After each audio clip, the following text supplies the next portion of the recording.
Dear student, अस्सलाम वालेकुम। आज मैं आप लोगों को खुशामदीद कहता हूँ अपने नए चैनल एक्सपर्ट मी एकेडमी में। ये चैनल मैंने ख़ास तौर पर 9th और 10th क्लास स्टूडेंट्स के लिए और साथ साथ फर्स्ट ईयर और सेकेंड ईयर के स्टूडेंट भी इससे फ़ायदा उठा सकते हैं, उनके लिए मैंने बनाया है ताकि वो अपने बोर्ड एग्ज़ाम्स के लिए या जो कम्पिटिटिव एग्ज़ाम्स होते हैं ईटा, एंट्री-टेस्ट, एमडीकेट वगैरह के लिए वो मेरे चैनल के जो लेक्चर्स हैं उनसे फ़ायदा उठा सकते हैं और प्रिपरेशन कर सकते हैं। तो मैं अपने चैनल की शुरुआत एक बेहतरीन टॉपिक रेडियो एक्टिविटी से कर रहा हूँ, जो कि लास्ट चैप्टर है KPK का जो टेक्स्ट बुक है। KPK का जो टेक्स्ट बुक है उसमें लास्ट चैप्टर है यूनिट नंबर 18 रेडियो एक्टिविटी। उससे मैं शुरुआत करता हूँ क्योंकि इनमें बहुत से ऐसे पॉइंट्स है, ऐसे MCQs है जो कि आप मेरे लेक्चर से कवर कर सकते हैं इंशाल्लाह।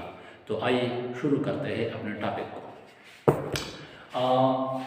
सबसे पहले रेडियो एक्टिविटी को जाने से पहले मैं थोड़ा सा बैकग्राउंड में जाता हूँ कि हम जब शुरुआत करते तो हम मीटर से शुरुआत करते हैं, क्योंकि जितनी भी चीज़ें हमें नज़र आती है, हमें ये जो बोर्ड नज़र आता है, ये पेन नज़र आता है, पंखा नज़र आता है, घड़ी नज़र आती है, बल्कि ख़ुद इंसान जो है ये मीटर है। मीटर क्या है? Matter anything which is mass and occupy space is called matter. वो हर वो चीज़ जो कि कुछ मास रखती है और जगह घेरती है, उसका कुछ वॉल्यूम होता है, तो उसको हम मीटर बोलते हैं। तो मीटर बज़ाते खुद किस चीज़ से बना हुआ है, पहले हमें ये समझ में आना चाहिए। मीटर बज़ाते खुद बहुत टाइनेस्ट पार्टिकल से बना हुआ है, छोटे से छोटे ज़रात से बना हुआ है। इस तरह छोटे छोटे ज़र्रे आपस में मिल के क्या बनाता है, वो मीटर बनाते हैं। मसलन ये पेन जो है ये छोटे से छोटे ज़र्रों से बना हुआ है, जिसको हम एटम्स बोलते हैं। एटम एक ग्रीक वर्ड है और इसका मानी भी एटमोस से निकला है। इसकी मानी भी है अनडिवाइजेबल, अनकटेबल, जो कि मज़ीद इसको हम डिवाइड नहीं कर सकते। लेकिन ये तो शुरुआत की थ्योरीज थी, बाद में ये पता चल गया कि टोडरे का जो एक्सपेरिमेंट हो गया कि एटम्स को भी हम मज़ीद स्मॉल पार्टिकल्स में डिवाइड कर सकते हैं, जिसको हम सब एटॉमिक पार्टिकल्स बोलते हैं। और वो सब एटॉमिक पार्टिकल्स हमारे पास 3 किस्म के हैं: प्रोटॉन्स, न्यूट्रॉन्स और इलेक्ट्रॉन्स। प्रोटॉन्स और न्यूट्रॉन्स जो है वो न्यूक्लियस के अंदर होते हैं। एटम के अंदर एक हार्ड कोर है, एक हार्ड सेंटर है जिसका पॉजिटिव चार्ज है, और उसके अंदर हमारे पास प्रोटॉन्स और न्यूट्रॉन्स है। प्रोटॉन्स पर पॉजिटिव चार्ज होता है, जबकि न्यूट्रॉन जो है वो न्यूट्रल पार्टिकल्स है और उन पर कोई चार्ज नहीं होता। जबकि जो इलेक्ट्रॉन जो है उन पर नेगेटिव चार्ज होता है और वो न्यूक्लियस के गिर्द ऑर्बिट्स में या एनर्जी लेवल्स में इस तरह चक्कर लगाते हैं, घूमते हैं। तो ये हमारे पास एक एटॉमिक स्ट्रक्चर है, एक एटम का स्ट्रक्चर है कि एटम अंदर से कैसा दिखता है। एटम हमारे पास अंदर से इसी तरह दिखता है कि एटम का ज़्यादातर जो स्पेस है वो एम्प्टी है, जबकि सेंटर जो है यहाँ पर एक हार्ड कोर मौजूद है, एक हार्ड सेंटर मौजूद है। इसका चार्ज पॉजिटिव है और इसके अंदर प्रोटॉन्स और न्यूट्रॉन्स है, और इलेक्ट्रॉन्स जो है वो क्लाउड्स की सूरत में बाहर क्या करते हैं, चक्कर लगाते हैं, घूमते हैं न्यूक्लियस के गिर्द। अच्छा, अगर हम साइज की बात करें, रिसामत की बात करें, तो एटम का जो साइज है वो 10⁻⁻10 मीटर, अप्रॉक्सीमेटली 10⁻⁻10 मीटर है, और साइज ऑफ न्यूक्लियस जो है वो 10⁻15 मीटर है। इसका मतलब क्या हुआ? इसका मतलब ये हुआ कि न्यूक्लियस जो है वो बहुत ज़्यादा छोटा है एटम के मुकाबले में।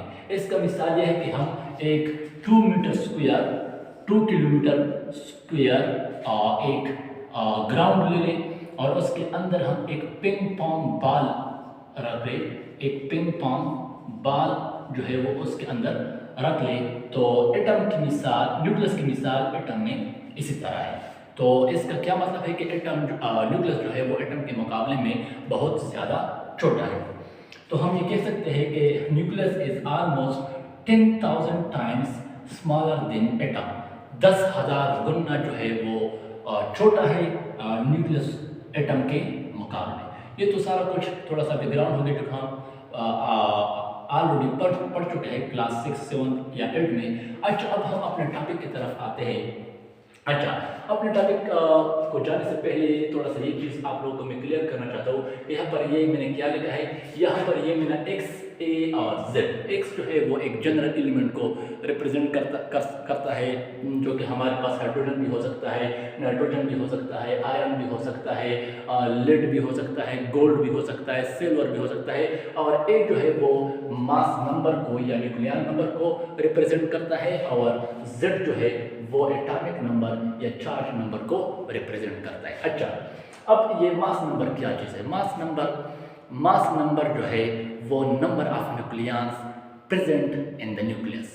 नंबर ऑफ न्यूक्लियस का मतलब ये है कि न्यूक्लियस के अंदर कितने प्रोटॉन्स और न्यूट्रॉन्स की तादाद है। न्यूट्रॉन्स और प्रोटॉन्स की इकट्ठा तादाद को हम न्यूक्लियस बोलते हैं, और न्यूक्लियस की तादाद को हम जाहिर करते हैं मास नंबर से, जिसका सिंबल जो है वो ए।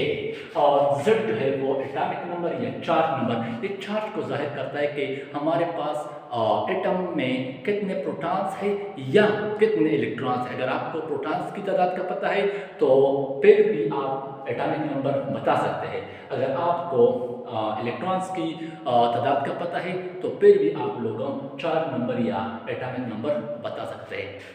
इसकी मिसाल ये है कि हमारे पास Fe आयरन 26, तो इसका मास नंबर 56 है, और एटॉमिक नंबर जो है वो 24 है। मतलब इस आयरन के अंदर 24 इलेक्ट्रॉन्स होते हैं और 24 प्रोटॉन्स होते हैं, और न्यूट्रॉन्स और प्रोटॉन्स का इकट्ठा जो तादाद है वो 56 है। इस तरह नाइट्रोजन में का जो एटॉमिक नंबर है वो 7 है, और मास नंबर जो है वो 15 है।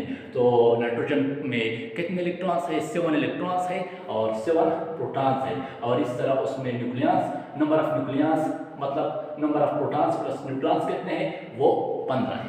तो ये तो सारा थोड़ा सा प्रीवियस जो बैकग्राउंड था वो मैं क्लियर करना चाहता था आप लोगों को। अच्छा, अब हम अपने असल टॉपिक की तरफ आते हैं कि रेडियो एक्टिविटी क्या है।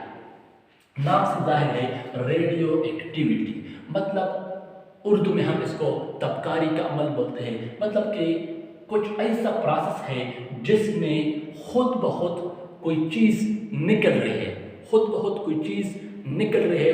वो चीज़ क्या है? वो चीज़ हमारे पास सब एटॉमिक पार्टिकल्स भी हो सकते हैं या गेमा रेडिएशंस भी हो सकते हैं, गेमा रेज भी हो सकते हैं। और ये सब एटॉमिक पार्टिकल्स और गेमा रेडिएशंस किस चीज़ से निकलते हैं? वो हमारे पास एक अनस्टेबल न्यूक्लियाई होती है। अनस्टेबल न्यूक्लियाई मतलब एटम्स के अंदर जो न्यूक्लियस होता है, तो कुछ हमारे पास ऐसे एटम्स है जो कि बहुत ज़्यादा हेवियर है, उनका मास बहुत ज़्यादा है, तो उनके जो न्यूक्लियाई है वो अनस्टेबल है। वो स्टेबिलिटी हासिल करने की कोशिश करते हैं। तो स्टेबिलिटी हासिल करने के लिए उनके अंदर से कुछ पार्टिकल्स, सब एटॉमिक पार्टिकल्स निकलते हैं या उनसे कुछ हाई एनर्जी रेडिएशंस निकलते हैं। तो फिर वो क्या करते हैं?